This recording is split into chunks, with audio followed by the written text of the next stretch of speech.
Hi, I'm Steve Adubato. It is my pleasure to introduce Elaine Katz, who is Senior Vice President, Program Center at Kessler Foundation. Good to see you. Great to be here. We are partners, and you are helping us through a grant in which we are featuring organizations that are helping to employ and work with those who are disabled. And it's important for us to put in context the Kessler Foundation.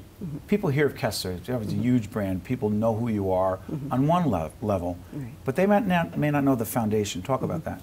Well, the foundation is a large national organization which focuses both on rehabilitation research and employment for individuals with disabilities. So our research is really something that's helping improve daily life for people with spinal cord injury, traumatic brain injury, multiple sclerosis, and our employment initiatives try to get large numbers of people with disabilities employed. So hold on, is there two tracks? There's two tracks. Give us some examples, Elaine, if you could, on the research side.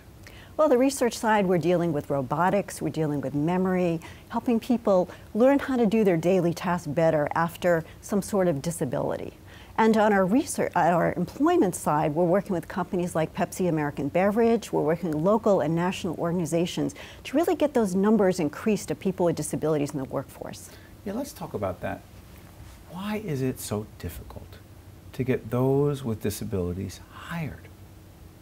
No, that's a real challenge, and I think there's two reasons. First of all, there's the myth of, can people with disabilities really do the job? Do they have the skill? Do they have the talent? And then the second is, where are we going to find them? You know, so we might be a company that wants to hire disabilities, but we don't have anybody now, or we don't think we have anybody now. But really, there are lots of people currently employed that may have disabilities that aren't as obvious. So if I'm a company that wants to hire disabilities, where do I go? How do I get there? And that's what our projects do. We work with local communities as well as governments to help those companies really move that needle on employment. Give us a concrete example. And we're actually, through this series, we're actually interviewing organizations, featuring organizations that are out there doing it. It's really blown us away because we would not have known of them otherwise if it were not for the foundation. Give us one concrete example where you say, we're really proud. I know that I'm putting you on the spot because there are so many others. And by the way, let's put up the website if we could, Jackie Cook, our senior producer, so people can find out about a lot of the other, there it is, the Kessler Foundation. Pick one foundation, one foundation grantee, if you will, where you say, hey, these folks are out there doing it.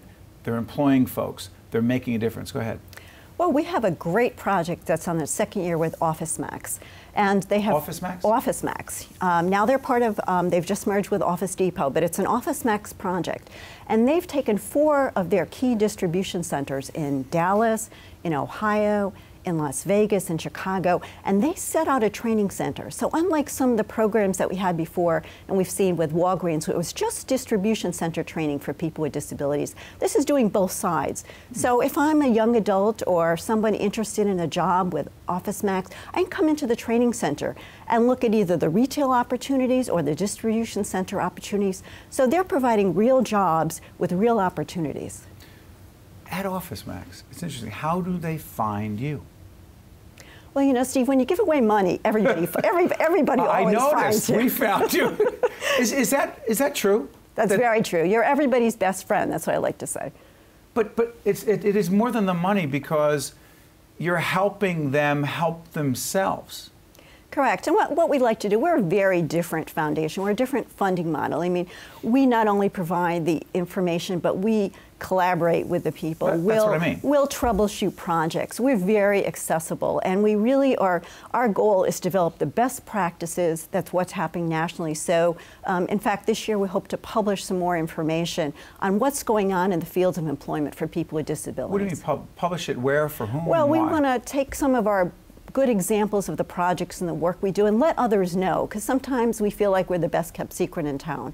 So, you know, when you work on different projects, you work in local communities like New Jersey, you work in different states, not everybody knows what's going on, and we really would like to get that message out, that there are great companies out there hiring people with disabilities, great organizations, and of course it's always the people, lots of dedicated professionals that really are moving that needle on employment. You talk about working in the New York, New Jersey market, and this one-on-one is seen in the tri-state area, but you also work with multinational companies. The Pepsi, good example, the Pepsi initiative is huge. It's just starting. What are we talking about? Well, we're talking about Pepsi America's Beverage, which is really a division of PepsiCo. And they created a challenge for their employees called Achieving Change Together. And ACT? ACT, right. And that came to us through a local not-for-profit based in Connecticut called Ability Beyond.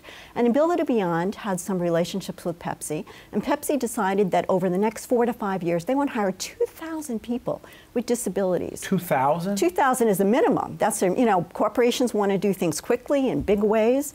And they are going to be looking at 8 different sites nationally. And then have 10 satellites off those 8 sites. So it's a very large initiative starting in Minneapolis and then probably moving to Houston and launching from there. We actually have, right after this program, we're taping an interview with one of the nonprofits. It's not a major corporation, but it's Hudson Community Enterprise. Correct.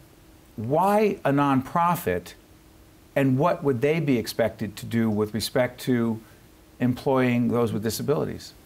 Well, you know, Steve, it's really interesting. There's a new model that's happening nationally, and it's social enterprise. It's really been around for 20 years. Say again, social enterprise? Social enterprise. But it's really been around for a long time, but only starting to take off with not-for-profits. So what that means is a not-for-profit is starting a business entity that has a social mission. So it's doing good, but it also spins off some excess money, some excess revenue. And Hudson Community Enterprises was one of the first ones in this area that we funded. So we've invested close to $1 million in Hudson Community Enterprises to help them launch document.